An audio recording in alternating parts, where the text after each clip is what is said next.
रोटी। दिन चढ़ आया था। घर के सभी सदस्य अपना नाश्ता पानी करके अपने अपने काम के लिए रवाना हो गए थे। ममता जी अपनी खाट पर पड़ी पड़ी नाश्ते का इंतजार कर रही थी।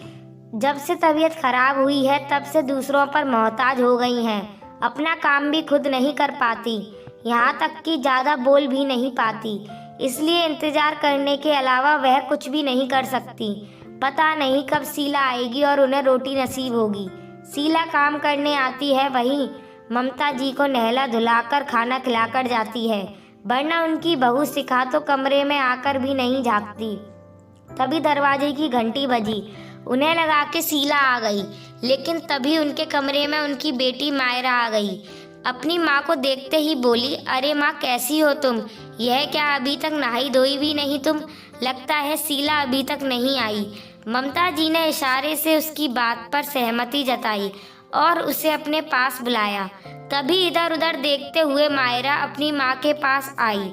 बोलो माँ, कुछ चाहिए? ममता जी ने इशारे से खाने के लिए कहा। इशारे को समझते ही मायरा को गुस्सा बहुत आया। घर में भाभी मौजूद है, लेकिन माँ अभी तक भूखी है, जबकि बीमारी में उन्हें दवा और खाना सही टाइम पर चाहिए होता है, तभी तो जल्दी ठीक होंगी। वहीं ममता जी के पास बैठे बैठे जोर से अपनी भाभी को आवाज़ लगाई, भाभी, ओ भाभी, जरा इधर तो आना। आवाज़ सुनकर शिखा कमरे में आई और बड़ी ही शांति से बोली, क्या हुआ मायरा जी, ऐसे क्यों चिल्ला रही हो? उसे इतना शांति से बात करते देखकर मायरा चिढ़ गई और बोली, ये क्या, अभी तक माँ ना ही नहाई है और ना ही उन्हें अभी तक खाना दिया गया है। उसकी बात सुनकर शिखा बोली, वो शीला अभी तक नहीं आई है। यह सुनकर मायरा भड़क गई। तो आप खिला नहीं सकती थी क्या? आखिर आपकी भी तो सास है, सास भी तो माँ ही होती है। अच्छा, कब से? और मैं मुफ्त की रोटी खाने वाली इन्हें रोटी कैसे खिला सकती हूँ? शिखा ने मुस्कुराहट के साथ मायरा को कहा। तो मायरा झेप गई, पर शिखा ने कोई बहस करना ठीक नहीं समझा और सिर्फ इतना ही कहा, आपकी माँ है तो चिल्लाने की जगह आप कर दीजिए। रही बात खाना खिलाने की, तो रसोई घर कहाँ है, कौन सा सामान कहाँ रखा है, बार भी आपको पता है, मेरी ज़रूरत कहाँ है? कहकर शिखा चुपचाप अपने कमरे में चली गई। मायरा खुद ही उठी और चुपचाप रसोई में से अपनी माँ के लिए पहले खाना लेकर आई और उन्हें खाना खिलाने लगी। इधर शिखा अपने कमरे में आ गई। कमरे में आने के बाद उसे याद आया वो दिन जब वो अनिल की पत्नी बनकर इस घर में आई थी। घर में सास ममता जी, छोटा बेटा रवि और बेटी मायरा थी। ममता जी का स्वभाव बिल्कुल दबंग था। उनके आगे घर में किसी की नहीं चलती थी। उन्हें शिखा भी सिर्फ काम करते हुए अच्छी लगती थी। उसका आराम करना उन्हें कभी पसंद नहीं आता और उनका साथ देती थी उनकी बेटी मायरा। उसे बड़ा मज़ा आता था अपनी माँ से अपनी भाभी को डांट पड़वाने में, बात बात पर ताने सुनवाने में। अगर शिखा कभी गलती से कह भी देती कि मैं थक गई, तो उसे सुनने को मिल जाता कि तुम्हें घर में कोई मुफ्त की रोटी तोड़ने के लिए थोड़ी ना लाए हैं, चुपचाप से काम करो। शादी के 2 साल बाद वो एक बेटी की माँ भी बन गई, पर फिर भी दोनों माँ बेटी के स्वभाव में कोई फर्क नहीं पड़ा। अभी भी वो लोग शिखा से पूरा काम करवाते, चाहे उसकी बच्ची भूख से रो ही क्यों ना रही हो, पर उन्हें पहले काम चाहिए होता। लेकिन शिखा की जिंदगी उस समय पूरी तरह से बदल गई जब उसके देवर रवि की शादी पक्की हुई। घर में शादी की तैयारी चल रही थी, तो जाहिर सी बात है काम बहुत ज़्यादा बढ़ चुका था। उस दिन उसकी बच्ची की तबीयत ज़्यादा खराब थी। पिछले कुछ दिनों से उसे बुखार आ रहा था। उसने बुखार की दवाई भी दी, लेकिन जब तक असर रहता तब तक वह ठीक रहती और जैसे असर खत्म होता तबीयत वापस खराब हो जाती। 2-3 दिन से शिखा डॉक्टर को दिखाने को भी कह रही थी, पर काम की अधिकता के चलते अनिल जा नहीं पा रहा था और ममता जी शिखा को अकेले कहीं जाने नहीं दे रही थी। उनका सिर्फ एक ही तकिया कलाम था, अरे बच्चे हैं, हारी बीमारी चलती रहती है, अब छोटी छोटी चीज़ों के लिए डॉक्टर के पास थोड़ी ना जाएंगे, जा चुपचाप काम कर। पर उस दिन उसकी बच्ची रोए जा रही थी, यहाँ तक कि दूध भी नहीं पी रही थी। लेकिन ममता जी का मन नहीं पसीज रहा था। शिखा उसे गोद में लेकर दूध पिलाने की कोशिश कर रही थी तो ममता जी ने डांट दिया, अरे घर में शादी का काम है और तू बार बार बच्चों को लेकर बैठ जाती है। जा फटाफट खाना बना, बहुत भूख लगी है, दूसरे काम भी निपटाने हैं। थोड़ी देर बच्ची को रो भी लेने दिया करो ताकि उसके हाथ पैर चलें। आखिर शिखा को बच्ची को छोड़कर रसोई में जाना पड़ा। बीच में एक दो बार कमरे में आने की कोशिश भी की पर मायरा अपनी माँ को भड़का देती और उसे डांट पड़ जाती।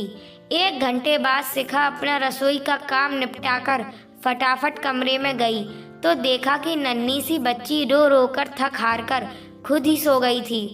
मुंह में अंगूठे को लिए हुए तितर बितर हालत में सोई हुई अपनी 6 महीने की बेटी को देखकर शिखा की आंखों में आंसू आ गए। उसकी आंखों का फैला हुआ काजल बता रहा था कि कितना रोई होगी, लेकिन घर में आखिर सुनने वाला कौन था।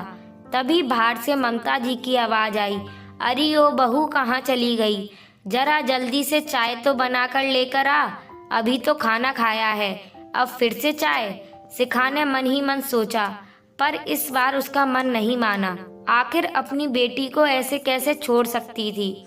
उसने सोचा कि मैं अभी इसे दूध पिलाकर ही जाऊंगी, आज चाहे माँ जी 10 बात ही क्यों न सुनाए। वह अपनी बच्ची के पास जाने लगी तो मायरा कमरे में आ गई। भाभी आपको सुनाई दे रहा है या नहीं? जल्दी से चाय बना दो, हम लोगों को बाजार भी जाना है। तो शिखा ने उससे कहा, मायरा जी आज चाय आप बना लीजिए, मैं अभी इसे दूध पिलाऊंगी। शिखा का जवाब सुनकर मायरा ममता जी को आवाज लगाते हुए बोली, माँ भाभी चाय बनाने से मना कर रही है। सुनकर मायरा जी गुस्से में कमरे में आ गई और बोली, क्यों री तेरी इतनी हिम्मत कि तू काम करने से मना करे? तुझे इस घर में मुफ्त की रोटी तोड़ने के लिए लाए हैं क्या?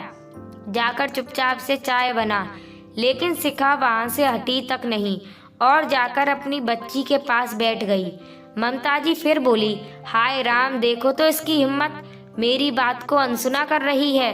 अरे थोड़ी देर दूध नहीं पिएगी तो मर नहीं जाएगी तेरी बेटी? सुनकर शिखा के तन बदन में आग लग गई। आखिर जोर से चिल्लाते हुए बोली, बहुत बोल दिया आपने, अगर इतना ही है तो अपनी बेटी से चाय बनवाकर पी लीजिए। खुद तो खा पी करके बैठी हैं, पर मेरी बच्ची तो भूखी है, मैं उससे और भूखा नहीं रखूंगी, कह दिया बस।